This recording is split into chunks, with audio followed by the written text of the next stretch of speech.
Welcome to A Date with Darkness podcast, where I will be discussing the impact of hurtful and abusive relationships and how to overcome them so that you can move through your pain and get to the kind of healthy relationships you want, need, and deserve. I'm Dr. Natalie Jones. I'm a licensed psychotherapist based in California.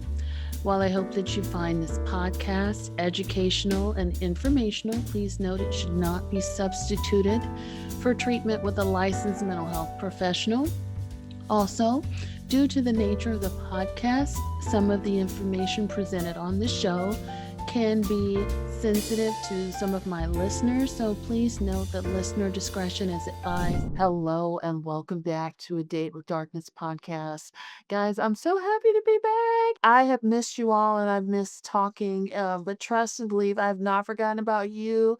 Work has been busy, it's been crazy, and I've also been working on other things to offer people who want to work with me in all these different ways. So trust and know that there's things going on behind the scenes. But I'm so happy to be back and chatting with you all. Well, I kind of wanted to take some time to talk about things, that are relevant in today's time for the economy, for the financial crisis that a lot of people are going through. There's a lot of people that are being laid off left to right with their jobs and, just that are struggling financially. And with the struggle financially, you kind of want some relief. You want to try to make it work the best way that you can. You might feel ashamed. You might feel embarrassed. And you might want to try to just ease the stress a little bit. And one of the ways you might think to do that is by, okay, well, let me move in with somebody. Let me move in with my love interest, and that will alleviate some of the financial burden. And while I can't tell anybody what to do, one of the things that I will say is if financial strain wasn't a part of the problem, if you were planning on doing it anyway, that's great, that's fine, I'm happy for you. But if the only reason you're doing it is for financial strain, or they're doing it for their own financial strain, I would discourage against doing that. You really need to know how someone values their finances before you go moving in with them. And a lot of times people don't find out until it's too late. Finances are the number one reason in the United States that people will divorce and break up. And so as the economic crisis rises, I would also expect to see crimes where finances play a part of that. And what that means is it might not be the direct, but it might be an indirect part of why people get themselves caught up, or you're in a situation now that you can't get out of, or a situation that has a dire outcome. So an example would be divorce. So there's a lot of people, that are fighting, the stress and all that kind of stuff. And now they decide, hey, we don't need to be together. But now, if I divorce you after we've been married for 10 years, then you get part of whatever my financial packages are. So you might get part of my benefits and things like that, or you might be entitled to alimony, you might be entitled to child custody, you might be entitled to all sorts of benefits. And I don't feel like I should have to pay you those benefits. And what you may be seeing is people that feel like, hey, I really don't want to have to pay those benefits. And so I'm going to do something to ensure that I don't have to pay those benefits. And so there could be, more death crimes that are related to making sure that people do not have to pay. But anyhow, what I was going to say is, when people start to want to save money and let's go ahead and shack up now, there can also be, some behaviors related to that, right? Because you don't know how someone values their finances. And for example, while you may be offering a safe spot or safe haven for someone to move in with you to kind of alleviate some of the financial stress and strain. And let's go have let's just say they lose their job, or sometimes they may even quit their job because now they view you as a stable one. And so because you are stable, that means I ain't gotta be.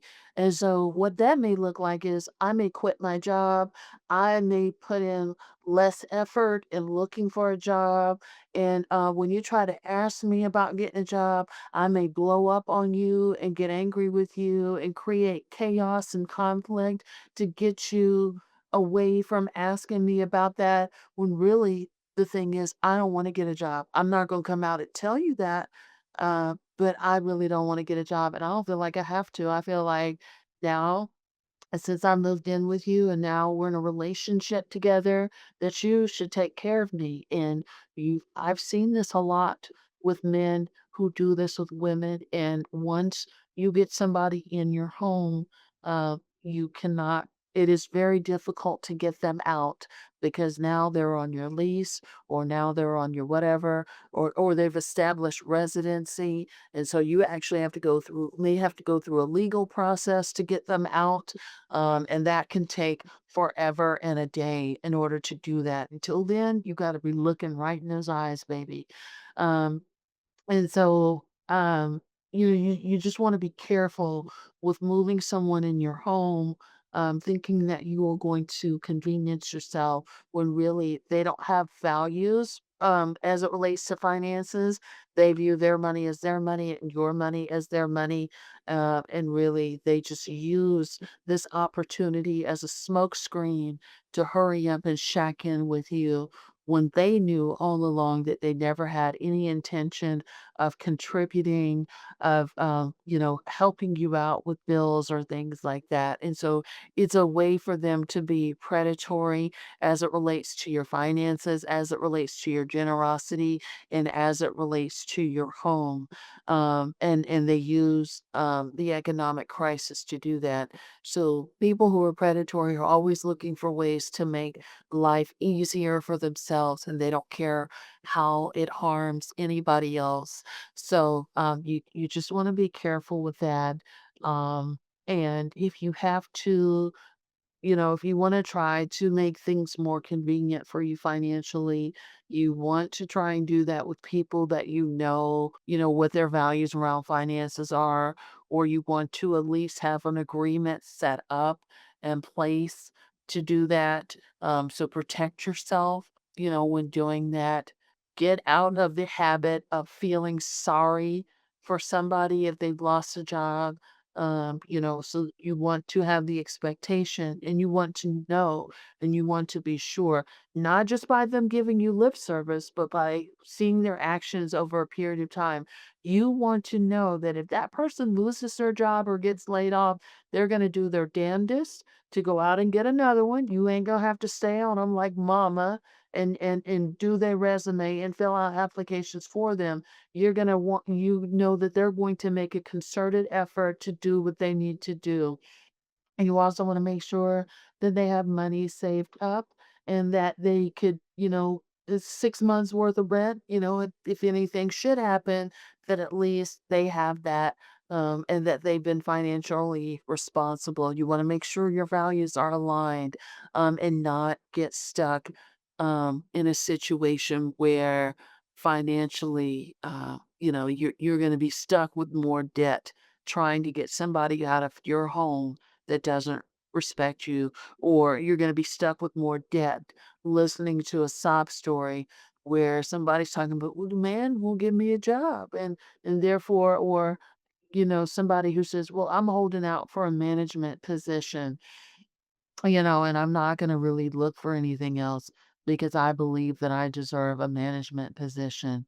And before you go asking Dr. Jones, why in the heck would I trust and believe this is somebody's life right now? This is not just somebody's life, but this is several somebody's life and reality right now, where they have. Especially if it's a man in their home. Listen, you could even be a woman in their home too, where you and this woman made a financial agreement and they're not abiding by that. But also, when you move a man into your home, he's now looking at you as a sugar mama and he's just going to live off of you because you're a strong, independent woman. And he knew that when he set his sights on you. So he knew that, if he ever fell short, you was going to take care of it. And he's perfectly fine allowing you to do that. So, don't settle for that. You need to stay strong and firm to your boundaries. Get them out if they can't abide by that sooner than later.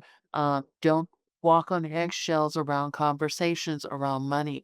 If they're not contributing and you had an agreement, that doesn't need to be an eggshell conversation. You either need to earn, make every attempt to earn, or you need to get on. So and again, this is just me, Dr. Jones talking. You guys are all adults. You have to do whatever your situation calls for. You have to be safe about it. So I recommend going to therapy and talking with a person that can be very familiar with your situation. But don't get in the habit of trying to save and rescue another grown adult. Um, don't do that. Don't try to make anybody's life convenient. If they're struggling, and they want to hurry up and move in with you, there's a reason for that. And that should tell you all that you need to know. So anyway, I hope this helps. Thanks so much, and thank you guys so much for being patient. I'm definitely get trying to get back into the habit of being routine with the Date with Darkness podcast, and as well as the other new things that I have coming up for you all. Haven't forgotten about it. And definitely, like, share, and subscribe. And I can't wait to see your comments down below if you're watching this on YouTube. Let me know what you think. Thanks so much. You guys take care and be well.